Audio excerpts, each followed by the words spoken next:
How to cash out your Bitcoin without paying tax.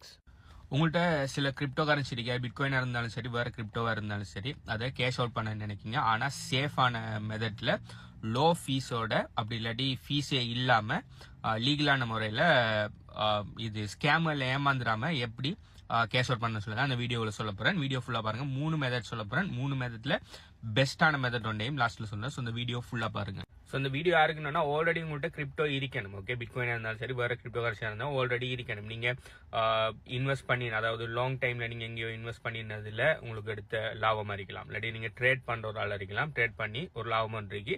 இந்த லாபத்தை நீங்கள் உங்களோட லோக்கல் கரன்சியிலான எல்கேஆரோ, கனடியன் டாலரோ, ஐஎன்ஆரோ, யூஎஸ் டாலரோ எதுக்கோ நீங்கள் மாற்றணும். ஏதோ ஒரு தேவைக்காக, ஒரு பொருள் ஒன்றை வாங்குறதுக்காக நீங்கள் மாற்றுறதுக்கு நீங்கள் தேடிட்டு இருக்கிற ஒரு ஆளாக இருக்கலாம். ஓகே, அப்படி இல்லாட்டி யாருன்னா உங்களுக்கு கிரிப்டோவை கிஃப்டாக தந்துருக்கீங்க, இல்லாட்டி ஏதோ ஒரு ப்ராடக்ட் நீங்கள் செல் பண்ணினதுக்காக உங்களுக்கு கிரிப்டோவை கிடைச்சிருக்கலாம். இதை நீங்கள் மாற்றுறதுக்கான ஒரு வழி ஒன்று தர்ற ஆளாக இருப்பீங்கன்னு சொன்னால் அந்த வீடியோ ஃபுல்லாக பாருங்கள். எனக்கு தெரிஞ்சு 3 வகையில் நீங்கள் லீகலாக கிரிப்டோவை கேஷ் அவுட் பண்ணலாம். முதலாவது வழி என்னன்னு சொன்னால் எக்ஸ்சேஞ்சஸில் கேஷ் அவுட் பண்ணுறேன். இப்போ நீங்கள் கிரிப்டோ கரன்சி சில நாடுகளில் பார்த்தீங்கன்னு சொன்னால் லீகல் 100% ரெகுலேட் பண்ணப்பட்டிருக்கும். சில நாடுகளில் பார்த்தீங்கன்னு சொன்னால் அன்னோனுங்கிற கன்செப்ட் பார்த்தீங்கன்னா அந்த நாட்டில் லோக்கல் ரெகுலேஷனல் இல்லை. அதனால கிரிப்டோ சம்பந்தமான எந்த லோவும் இல்லை. அப்படி அன்னோனுங்கிற ஸ்டேட்ல இருக்கிற நாடுகளில் பார்த்தீங்கன்னு சொன்னால் அந்த நாட்டுக்குன்னு சொல்லி லோக்கல் கிரிப்டோ கரன்சி எக்ஸ்சேஞ்சுகள் இருக்காது. ஆனால் பார்த்தீங்கன்னா இன்டர்நேஷனல் எக்ஸ்சேஞ்சுகள் அந்த நாட்டில் அவைலபிளாக இருக்கு. உதாரணத்துக்கு ஸ்ரீலங்கா எடுத்துக்கிட்டீங்கன்னா ஸ்ரீலங்காவில் கிரிப்டோ கரன்சி இப்போ அந்த வீடியோ செய்கிற டைமுக்கு அன்னோனுங்கிற ஸ்டேட்ல இருக்கு. அதுக்குரிய ரெகுலேஷன் எதுவும் இல்லை. அதனால ஸ்ரீலங்காவுக்குன்னு சொல்லி ஒரு லோக்கல் எக்ஸ்சேஞ்ச் ஒன்று இல்லை. அதனால ஸ்ரீலங்காவில் இன்டர்நேஷனல் எக்ஸ்சேஞ்சுகள் எல்லாம் அவைலபிளாக இருக்குது. ஆனால் இப்போ இந்தியாவை எடுத்துட்டீங்கன்னு சொன்னால் இந்தியாவில் கிரிப்டோ கரன்சி ரெகுலேட் பண்ணப்பட்டிருக்கு. Crypto currency legal. அதனால கிரிப்டோ இந்தியாவில் பார்த்தீங்கன்னா நிறைய எக்ஸ்சேஞ்சுகள், லோக்கல் எக்ஸ்சேஞ்சுகள் இருக்கு. வஜிரெக்ஸ், ஜியோடெக்ஸ் அப்படி இப்படின்னு சொல்லி நிறைய எக்ஸ்சேஞ்சுகள் இந்தியாவில் இருக்குது. அதோட சேர்த்து இன்டர்நேஷனல் எக்ஸ்சேஞ்சும் இருக்கு. இப்போ நீங்கள் கிரிப்டோ கரன்சி லீகலாக இருக்கிற நாடுகளில் இருப்பீங்கன்னு சொன்னால் நீங்கள் தாராளமாக உங்களோட எக்ஸ்சேஞ்சு கூடவே உங்களோட கிரிப்டோவை வித்ட்ரா பண்ணிக்கொள்ளலாம். ஓகே, கேஷ் அவுட் பண்ணிக்கொள்ளலாம். அது எப்படி செய்யறோம்னா நீங்கள் உங்களோட லோக்கல் எக்ஸ்சேஞ்சில் போய், அப்படி இல்லாட்டி உங்களோட இன்டர்நேஷனல் எக்ஸ்சேஞ்சில் கூட செய்யலாம். லோக்கல் எக்ஸ்சேஞ்சில் நீங்கள் போய் இது செல் கிரிப்டோங்கிற இது இருக்கும். அது வேறு வேறு எக்ஸ்சேஞ்சில் வேறு மாதிரி செல் கிரிப்டோ கொடுத்தீங்கன்னா உங்களோட பேங்கை கனெக்ட் பண்ண சொல்லும்.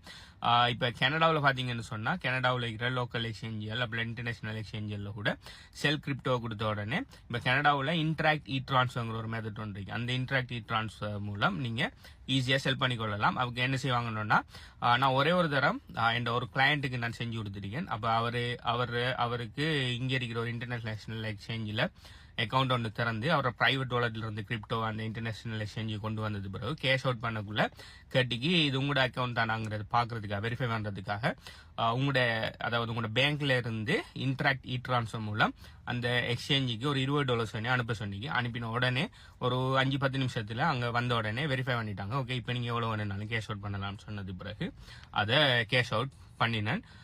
ஒரு 3-4 ஹவர்ஸுக்குள்ளேயே அவரோட பேங்க்குக்கு நான் அந்த கேஷ் அவுட் பண்ணின பணம் வந்துட்டு, அதாவது அது கிரிப்டோவா இருக்கும்னா அதை கனடியன் டாலர்ஸுக்கு மாற்றி, அதாவது கனடியன் டாலர்ஸுக்கு மாற்றி எக்ஸ்சேஞ்சிலேயே அந்த கனடியன் டாலர்ஸ் அதுக்கு அனுப்பலாம். ஸோ இது பார்த்தீங்கன்னு சொன்னால் உங்களோட நாட்டில் கிரிப்டோ கரன்சி லீகல் உங்களுக்குன்னு சொல்லி லோக்கல் எக்ஸ்சேஞ்ச், இன்டர்நேஷனல் எக்ஸ்சேஞ்சில் வித்ட்ரா பண்ணுறதுக்கு அவைலபிளாக இருக்குன்னு சொன்னால் இது முதலாவது வழியில் கேஷ் அவுட் பண்ணுற வழி.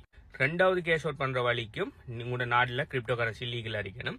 இப்போ கிரிப்டோ கரன்சி லீகலாக இருக்க நாடுகளில் பார்த்தீங்கன்னு சொன்னால் நிறைய இடங்களில் கிரிப்டோ ஏடிஎம்ஸ் இருக்கும். ஸோ கிரிப்டோ ஏடிஎம்ஸ் கனடாவில் நிறைய எடுத்துருக்கு. நீங்கள் கன்வீனியன்ஸ் ஸ்டோர், நீங்கள் கூகுள் மேப்பில் எடுத்து பார்த்தாலும் கன்வீனியன்ஸ் ஸ்டோர், மால்ஸ்களில் பார்த்தீங்கன்னா கிரிப்டோ ஏடிஎம்னு சொல்லி வச்சிருப்பாங்க.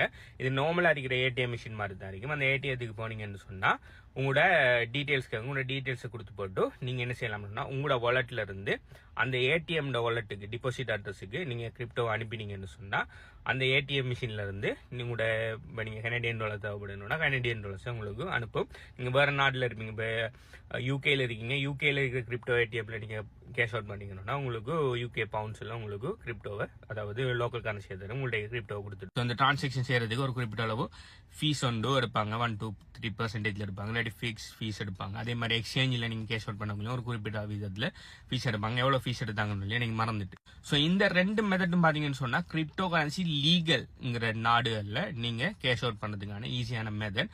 ஆனால் ஞாபகம் வச்சுக்கொள்ளுங்க, இந்த 2 மெத்தட்ல நீங்கள் செய்யக்குள்ள நாளைக்கு நீங்கள் டெக்ஸ்ட் ஃபைல் பண்ணக்குள்ள நீங்கள் எவ்வளோ கிரிப்டோ வச்சுருந்தீங்க, உங்களுக்கு எவ்வளோக்கு நீங்கள் செல் பண்ணினீங்க, எவ்வளோ ப்ராஃபிட் எடுத்தீங்க, இந்த விஷயம் எல்லாத்தையும் ஒவ்வொரு நாட்டுக்கு நாடு வித்தியாசப்படும். நீங்கள் டெக்ஸ் ஃபைலிங்ஸ் இல்லாத காட்டணும். காட்டி நீங்கள் எடுத்த லாபத்துக்கு இல்லாட்டி கேபிட்டல் கெயின்ஸுக்கு அந்த விஷயங்கள் இப்போ என்ன அதுக்குள்ளே கூட எனக்கு விஷயம் தெரியாது. என்னென்னா அது டெக்ஸ் எக்ஸ்பர்ட் எல்லாம் தான் அதெல்லாம் பற்றி காய்க்கல. நான் ஒரு டெக்ஸ் எக்ஸ்பர்ட் இல்லை.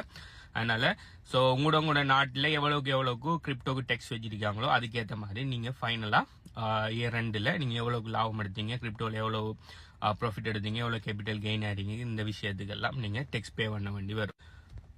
மூணாவது மெத்தட், இந்த மெத்தட் பார்த்தீங்கன்னு சொன்னால் கிரிப்டோ கரன்சி லீகல் இல்லாத, அதாவது அன்னோனுங்கிற ஸ்டேட்ல நாடுகளில் ஃபேமஸாக யூஸ் பண்ணுற மெத்தட்.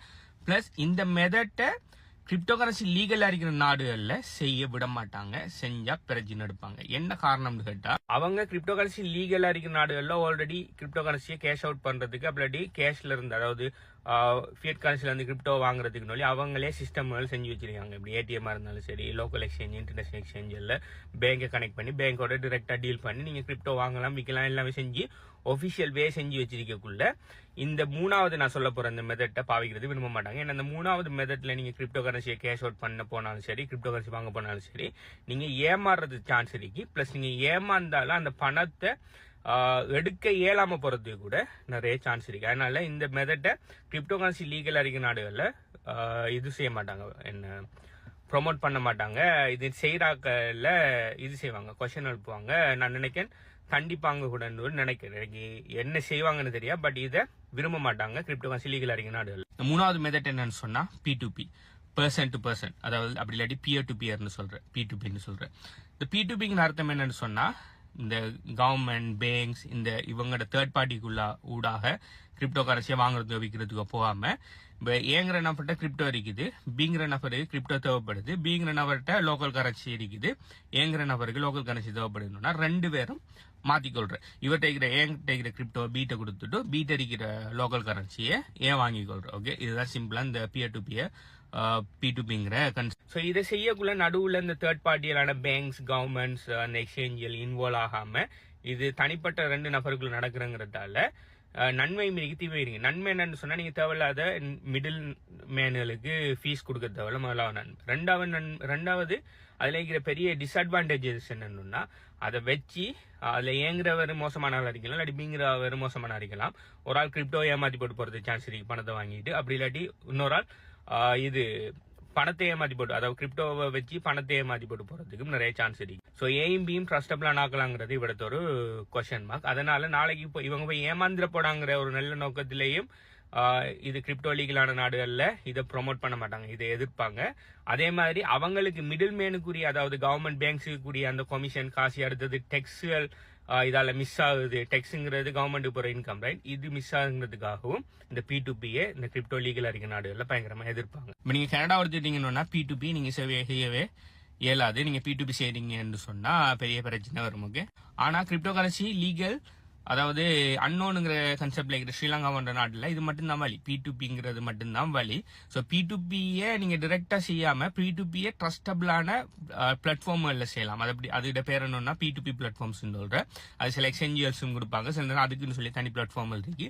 அதுல கிரிப்டோ கரன்சி தேவையான ஆக்களையும் கிரிப்டோ கரன்சி இதுக்கு என்ன விற்கிறாக்களையும் கனெக்ட் பண்ற மாதிரி ஒரு eBay மாதிரி, அமேசான் மாதிரி மார்க்கெட் பிளேஸ், அதாவது விற்கிறாக்களையும் வாங்குறாக்களையும் கனெக்ட் பண்ற மாதிரி பிளேசஸ் தான் P2P மார்க்கெட் பிளேசஸ் சொல்றேன். அப்படியான P2P மார்க்கெட் பிளேசஸ்ல பாத்தீங்கன்னா அவங்க எஸ்கோ சர்வீஸ் வச்சிருப்பாங்க. ஸோ அந்த கிரிப்டோ டிரான்சாக்ஷன் ஃபுல்லா, அந்த பண டிரான்சாக்ஷன் சரியா முடிகிற வரைக்கும் அந்த கிரிப்டோவை அந்த மார்க்கெட் பிளேசஸ் எடுத்து வச்சுக்கொண்டு போத் பார்ட்டி, சரி நான் அவருக்கு பணத்தை அனுப்பிட்டேன், மற்றவரை பணம் கிடைச்சிட்டுன்னு சொல்லி செஞ்சதுக்கு பிறகு ஒரு பார்ட்டிட்டு இருந்து ஒரு பார்ட்டியை கிரிப்டோ கொடுத்து அப்படியான ட்ரஸ்டபிளான சர்வீஸ்கள் செய்வாங்க. ஸோ இதுல பாத்தீங்கன்னு சொன்னா ஸ்கேம் நடக்கிற விதம் குறையும். ஆனா ஸ்டில் அதுல கூட ஸ்கேம் நடந்துட்டு தான் இருக்குது. அது சம்பந்தமா நிறைய வீடியோ HB யூடியூப் சேனல் நான் போட்டிருக்கேன். ஸோ கிரிப்டோ கரன்சி நீங்க லீகலா இருக்கிற நாடுகள்ல இருப்பீங்கன்னா நீங்க கிரிப்டோ ஏடிஎம் மூலமாகவும் அப்படி எக்ஸ்சேஞ்சஸ் மூலமாகவும் டிரெக்டா பேங்க் இன்வால்வ் பண்ணி நீங்க கேஷ் அவுட் பண்ணிக்கொள்ளலாம். ஆனா நீங்க கிரிப்டோ கரன்சி அன்னோனுங்கிற ஸ்டேட்ல இருக்கிற நாடுகள்ல இருப்பீங்கன்னா P2P பிளாட்ஃபார்ம்ல கடும் கவனமா ஸ்கேமர்ல மாட்டாம